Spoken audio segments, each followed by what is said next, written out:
Recently, a lot of people announced on Twitter that the X-Men movie has been mostly cast. And they seem to have cast one person in particular who I didn't think they would cast as an opening X-Man. Kitty Pryde is not the most popular X-Man you could have chosen. You could have chosen Storm, who is infinitely more popular, or even Jubilee is probably more popular, due to the recent success of X-Men 97. Kitty Pryde, aka Shadowcat, as a character has some pretty troublesome storylines to say the least. And no, I'm not going to complain about it. I'm not one of those people that wants to cancel people or characters. I like when characters have redemption arcs, or have a bit about them, you know? Like Kitty, when she said the N-word, not once, not twice, but 3 times, and I know, what the fuck? And we're not going to mention how she was 14 when she and a 19-year-old Colossus got together. We're here to talk about how she's grown as a character, and how Joss Whedon gave her one of the best X-Men redemption arcs from recent memory. I'm a bit under the weather right now, so my voice is a bit messed up. But my girlfriend has offered to step in this weekend, considering it's International Women's Month, /week, /day, they get it every day. This is a woman-centered story, so I actually think it works out. So let's go. Take it away.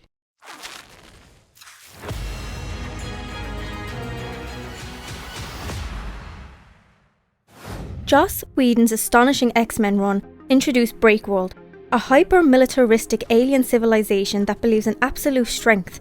They have a prophecy claiming that Colossus will be the one to destroy their world. The Breakworld's leader, Power Lord Krun, sees the prophecy as a direct threat and decides to act preemptively. Instead of waiting for fate to unfold, Krun launches a massive weapon, a large missile, aimed directly at Earth, and which the team later finds out isn't a missile at all. After trying to hack it and bring it down, it's an indestructible, planet-sized bullet. The X-Men, including Cyclops, Wolverine, Beast, Emma Frost, Kitty Pryde and Armor, along with Agent Brand from S.W.O.R.D., attempt to stop the weapon. But they quickly realise that they are vastly outgunned by the Breakworld's technology, with no way to destroy or divert the bullet using conventional means. The X-Men scramble for a solution. If the bullet makes impact, Earth will be completely annihilated. Kitty Pryde has a power that has often been seen as more defensive than offensive. She can phase through solid matter, allowing her to pass through walls and make herself intangible to attacks. However, in this crisis, her abilities offer a last resort solution. Realising that no weapon or power can destroy or stop the bullet, Kitty makes a split-second decision. She phases inside the bullet itself and extends her phasing ability over the entire structure. This requires an immense amount of strength and control, far beyond anything she has done before.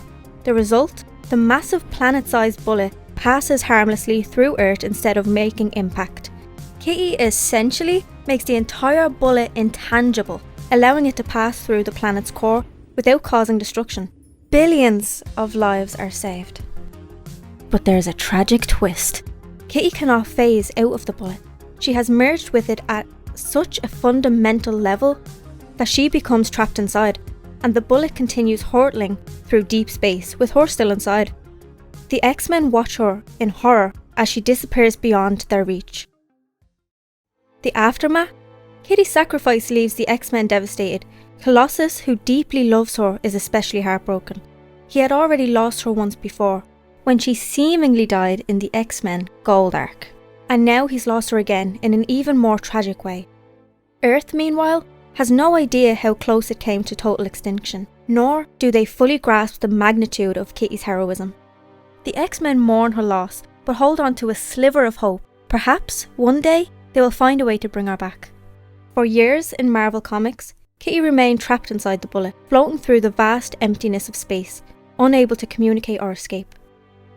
Kitty's exile finally ended in Uncanny X-Men in issue 522 in 2010, when Magneto of all people saved her. At the time, Magneto was attempting to redeem himself and show that he could use his powers for good.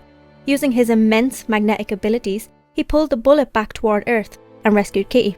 However, she returned in a weakened state. She was permanently phased, unable to solidify for a time. It took further effort from the X-Men to restore her completely.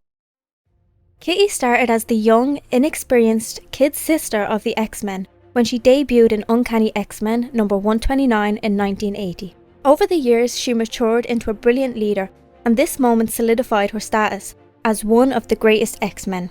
Unlike many other superhero sacrifices, Kitty's wasn't about fighting an enemy.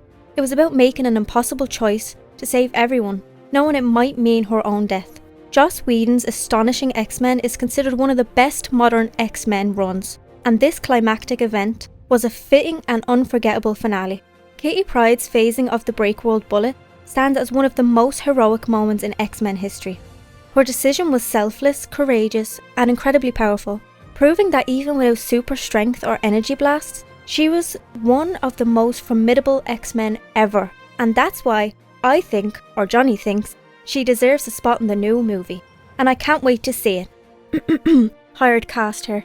I hate Joss Whedon for what he did to Buffy. Okay. No, I don't like that actually. Let's be nice. Keeping that in. No, I'm under the weather right now. That's not me.